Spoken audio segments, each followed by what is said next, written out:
Chapter 2 luck and risk. सोचिए, दो लोग हैं, दोनों इक्वली स्मार्ट हैं, दोनों इक्वली हार्ड वर्किंग हैं, दोनों सेम बिजनेस शुरू करते हैं। 5 साल बाद एक करोड़पति बन चुका है, दूसरा कर्ज में डूबा हुआ है। अब सवाल यह है, क्या पहला इंसान ज्यादा इंटेलिजेंट था या दूसरा इंसान ज्यादा बेवकूफ था? मॉर्गन हाउसल इस चैप्टर में एक अनकंफर्टेबल ट्रूथ बताते हैं। नथिंग इज एज गुड और as bad as it seems. और उससे भी बड़ा सच, luck and risk are both the reality that every outcome in life is guided by forces other than individual effort. मतलब, आपकी सक्सेस और फेलियर में सिर्फ आपकी मेहनत नहीं, लक और रिस्क भी बहुत बड़ा रोल निभाते हैं। हम सोसाइटी में सिर्फ विनर्स की कहानी सुनते हैं, मैगजीन में, यूट्यूब पर, इंस्टाग्राम रील्स में। ये देखो, इस आदमी ने जीरो से हीरो बनकर दिखा दिया। लेकिन हम रेयरली ये देखते हैं कि उसी टाइम पर कितने लोग थे जिन्होंने सेम मेहनत की लेकिन लक ने साथ नहीं दिया। मॉर्गन हाउसल कहते हैं, we tend to focus on successful people and overlook the role of luck in their success. हम सोचते हैं, उसने किया तो मैं भी कर सकता हूं, लेकिन हम ये भूल जाते हैं कि उसके रास्ते में कुछ चीजें सही टाइम पर सही जगह पर हुईं जो हमारे साथ शायद ना हो। ऑथर बिल गेट्स का एग्जाम्पल देते हैं।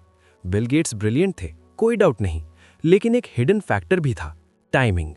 उनका स्कूल उन रेयर स्कूल्स में से था जहां 1960s में ही कंप्यूटर एक्सेस था।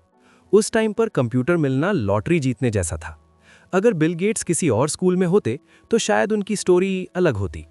मॉर्गन हाउसल साफ कहते हैं, Bill Gates was exceptionally smart and ambitious, but he was also extremely lucky.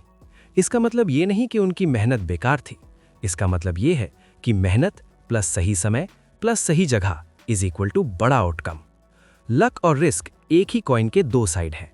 जहां लक किसी को ऊपर उठा सकता है, वहीं रिस्क किसी को नीचे गिरा सकता है, बिना वार्निंग के। आप सब कुछ सही कर सकते हैं, फिर भी बुरा हो सकता है।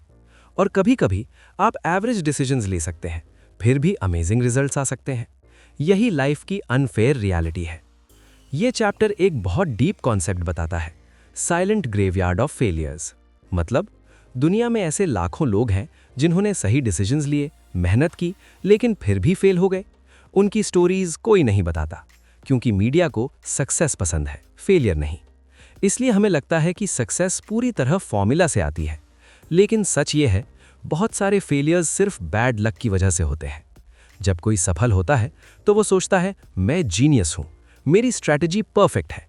लेकिन अगर सक्सेस में लक था और आप उसे इग्नोर करते हैं तो आप ओवर कॉन्फिडेंट बन जाते हैं, और ओवर कॉन्फिडेंस फ्यूचर में आपको रिस्की डिसीजंस लेने पर मजबूर कर देता है।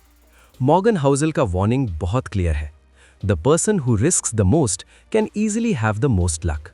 और प्रॉब्लम यह है, हम लक को स्किल समझ लेते हैं। रिस्क अक्सर इनविजिबल होता है।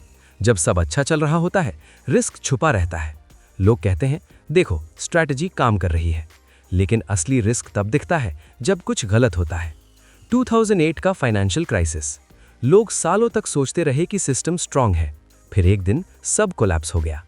रिस्क हमेशा मौजूद था, बस दिख नहीं रहा था। हम सिर्फ उन्हीं लोगों को देखते हैं जो सरवाइव कर गए। जो फेल हुए, उनकी स्टोरीज गायब हो जाती हैं। इससे हमें गलत पिक्चर मिलती है। हम सोचते हैं, बस ये स्टेप्स फॉलो करो, सक्सेस गारंटीड है। लेकिन रियलिटी में उसी रास्ते पर बहुत लोग गिर भी चुके होते हैं। मॉर्गन हाउसल बार बार एक बात कहते हैं, survival is the only thing that matters. मतलब, आपको हर साल सबसे ज्यादा रिटर्न कमाने की जरूरत नहीं, आपको बस गेम में बने रहना है।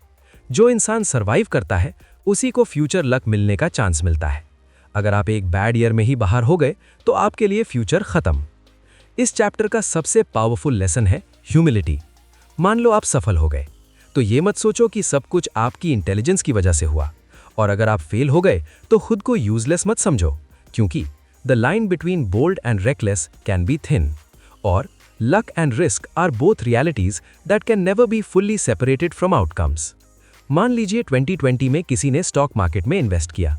कोविड क्रैश के बाद मार्केट तेजी से ऊपर गया। उस इंसान ने बहुत पैसा बना लिया। अब वो बोलेगा, मैं एक्सपर्ट हूं। लेकिन सच ये भी है, उसने एक रेयर हिस्टोरिक रिकवरी का फायदा लिया। अब सोचिए, कोई 2007 में मार्केट में एंटर हुआ, 2008 क्रैश आया, उसका पैसा हाफ हो गया। क्या दूसरा इंसान बेवकूफ था? नहीं, उसका टाइमिंग अनलकी था। इस चैप्टर से आप ये सीख सकते हैं। पहला, सक्सेस में लक को मानो, इससे आप हम्बल रहेंगे। दूसरा, फेलियर में खुद को पूरी तरह दोष मत दो, हो सकता है टाइमिंग गलत थी। तीसरा, रिस्क को हमेशा मान कर चलो, जो दिख नहीं रहा वो भी रियल है। चौथा, गेम में टिके रहो, सर्वाइवल इज बिग विंस।